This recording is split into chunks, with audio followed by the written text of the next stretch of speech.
दोस्तों स्वागत है आपका पैशन कंपटीशन में। सीटेट के प्रीवियस ईयर पेपर के सीरीज में हम लोग डिस्कस करेंगे 4 जनवरी 2022 की हुए सीडीपी पेपर को। इसके पहले हमने 4 जनवरी 2022 के ईवीएस पेपर को डिस्कस कर लिया है। जिन्होंने न देखा हो डिस्क्रिप्शन में लिंक दिया गया है, वह देख सकते हैं। आइए तो बिना देर के हुए स्टार्ट करते हैं क्वेश्चन नंबर 1 से। क्वेश्चन नंबर 1 है, निम्नलिखित में से कौन सा स्थूल कौशल के उपयोग का एक उदाहरण है? एक पैर पर संतुलन करना, एक मटर को उंगलियों से दबाना, किताब के पन्ने पलटना, या फिर चौथा है आपका पेंसिल पकड़ना। तो मटर को उंगलियों से दबाना हो, चाहे किताब के पन्ने पलटना हो, चाहे पेंसिल पकड़ना हो, इन सब के लिए हम अपने हाथ की उंगलियों का प्रयोग करते हैं, जो कि सूक्ष्म गतिक कौशल के अंतर्गत आते हैं। तो एक पैर पर संतुलन करना यही आपका क्या आता है? स्थूल कौशल अंतर्गत आता है। चलना हुआ, फिरना हुआ, दौड़ना हुआ, कूदना हुआ, उछलना हुआ हो, जिसके अंतर्गत हम अपने शरीर के बड़े भागों का प्रयोग करते हैं, वह स्थूल कौशल के अंतर्गत आते हैं। तो पहला सही हो जाएगा। आइए नेक्स्ट क्वेश्चन देखते हैं। क्वेश्चन नंबर 2 है, विकासात्मक परिवर्तन किसका परिणाम है? तो बहुत बार यह क्वेश्चन रिपीट हो चुका है। इसका सही जवाब है ऑप्शन नंबर 1, आनुवंशिकी और पर्यावरणीय परिस्थितियों का अनूठा संयोजन होता है विकासात्मक परिवर्तन।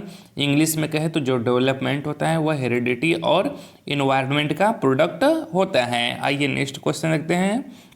क्वेश्चन नंबर 3 है, 2 वर्ष से 6 वर्ष की अवधि को क्या कहा जाता है?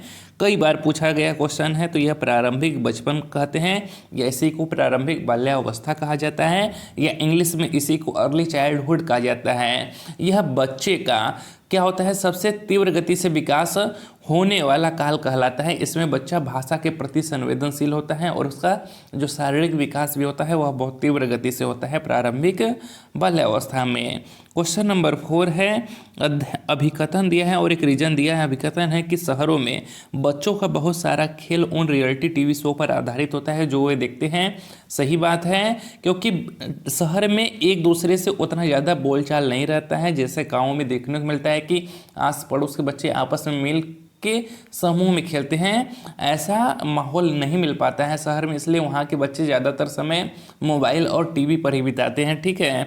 और दूसरा है रीजन है कि इन दिनों परिवार और साथियों के अलावा मीडिया बच्चों के सामाजिकरण का एक महत्वपूर्ण माध्यम बनता जा रहा है। तो यह भी सही है, यानी कि ए और आर दोनों सही है। और ए क्या कर रहा है, आर क्या कर रहा है? सही व्याख्या कर रहा है ए की।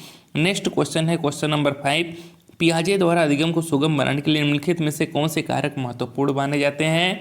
पहला है शिक्षा की गतिशीलता, तो सही बात है। दूसरा है विविध सामग्रियों का प्रावधान, यह भी सही है। तीसरा है मध्य स्तरीय नवीन अनुभव प्रदान करना, यह भी सही है।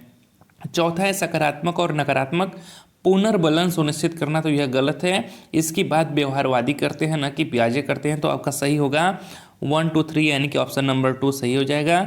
आइए नेक्स्ट क्वेश्चन देखते हैं। क्वेश्चन नंबर नेक्स्ट है कि किस स्तर पर बच्चों में अपने आसपास की दुनिया के बारे में एक जीववादी दृष्टिकोण होता है और वे मानते हैं कि पेड़ पौधे और चलते हुए बादलों और लुढ़कते पत्थरों की मंशाएं और इरादे हो सकते हैं। तो किस अवस्था में होता है? वह होता है आपके पूर्व संक्रियात्मक अवस्था में। यह जीन पियाजे के संज्ञानात्मक विकास का दूसरा स्टेज होता है। इसमें जो बच्चे की उम्र होती है वह 2 से 7 वर्ष होती है। पूर्व संक्रियात्मक अवस्था में बालक स्व केंद्रित व स्वार्थी न होकर दूसरों के संपर्क में ज्ञान अर्जित करता है। ठीक है।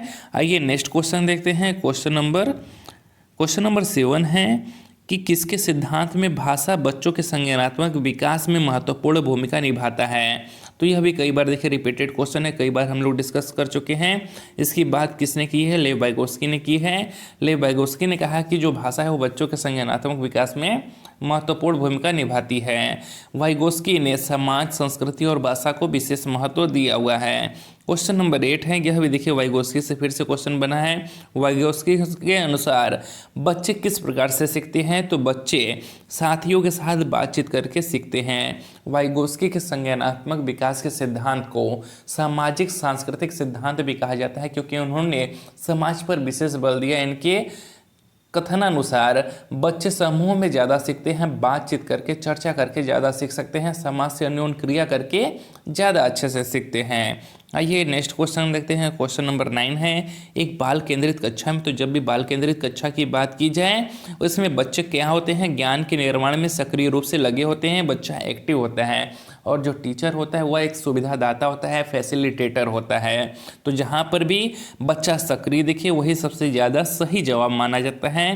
क्वेश्चन नंबर 10 है कि निम्नलिखित में से कौन सा सही सुमेलित युग्म है। तो इसका सही जवाब है ऑप्शन नंबर 2, अच्छा लड़का अच्छा लड़की अभिविन्यास दूसरों के साथ भला बनकर अनुमोदित अर्जित करना है। कोहलबर्ग के नैतिक विकास का यह तीसरा स्टेज होता है, अच्छा लड़का अच्छा लड़की अभिविन्यास। इसमें बच्चा अच्छा बनने के लिए कुछ करना चाहता है, वह कक्षा में इसलिए नंबर नहीं लेकर आता है ज़्यादा कि वह चाहता है, बल्कि वह टीचर की प्रशंसा पाने के लिए, घर वालों के द्वारा प्रशंसा पाने के लिए, या फिर कुछ रिवार्ड पाने के लिए, दूसरों से अच्छा सुनने के लिए क्या करता है, ऐसा कुछ करता है। तो यह अच्छा लड़का अच्छा लड़की अभिविन्यास के अंतर्गत आता है।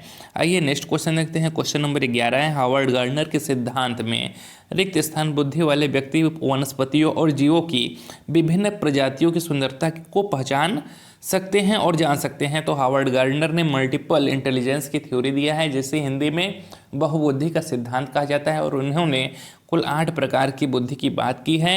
और जो व्यक्ति वनस्पति और जीवों की प्रजातियों से क्या करता है, प्रेम करता है, वह क्या होता है, वह प्रकृतिवादी माना जाता है।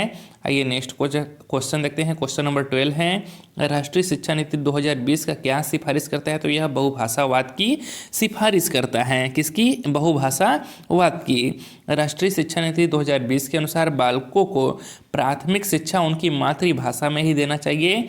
इससे क्या होगा, भाषा बच्चे के विकास में अवरोध नहीं उत्पन्न कर सकेगा। आइए नेक्स्ट क्वेश्चन देखते हैं। क्वेश्चन नंबर 13 है, एक शिक्षिका यह धारणा रखती है कि लड़के अधिक बुद्धिमान और जोखिम लेने वाले होते हैं और लड़कियां आज्ञाकारी और ईमानदार होती हैं और उनके अनुसार व्यवहार करती है। यह किसका उदाहरण है?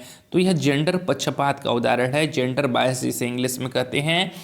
ठीक है, आइए नेक्स्ट क्वेश्चन देखते हैं। आइए क्वेश्चन नंबर 14 देखते हैं कि क्वेश्चन नंबर 14 है, अभिकथन दिया है कि शिक्षकों को बच्चों का आकलन करने के लिए विभिन्न प्रकार की आकलन तकनीक और विधियों का प्रयोग करना चाहिए। तो सही बात है। रीजन दिया है कि कोई भी मूल्यांकन तकनीक बच्चे की प्रगति, कोई भी एक मूल्यांकन तकनीक बच्चे की प्रगति और विकास के क्षेत्रों के बारे में जानकारी प्रदान करने में सक्षम नहीं है। तो यह भी सही है, यानी कि ए और आर दोनों सही है, और आर क्या करता है, सही व्याख्या करता है ए की।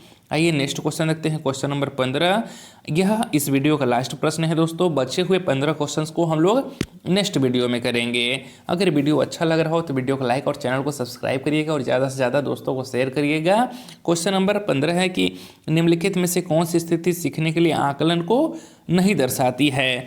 तो कौन सी नहीं दर्शाती है, वह है ऑप्शन नंबर 3 की प्रदर्शन बढ़ाने के लिए छात्रों के बीच लगातार तुलना की जाती है। तो यहाँ पर भी तुलना की बात करें, यह निगेटिव वर्ड होता है, तो यह सही नहीं होता है। ठीक है, तो ऑप्शन नंबर 3 आपका सही हो जाएगा। मिलते हैं नेक्स्ट वीडियो में। 15 क्वेश्चन उस वीडियो में हम लोग डिस्कस करेंगे।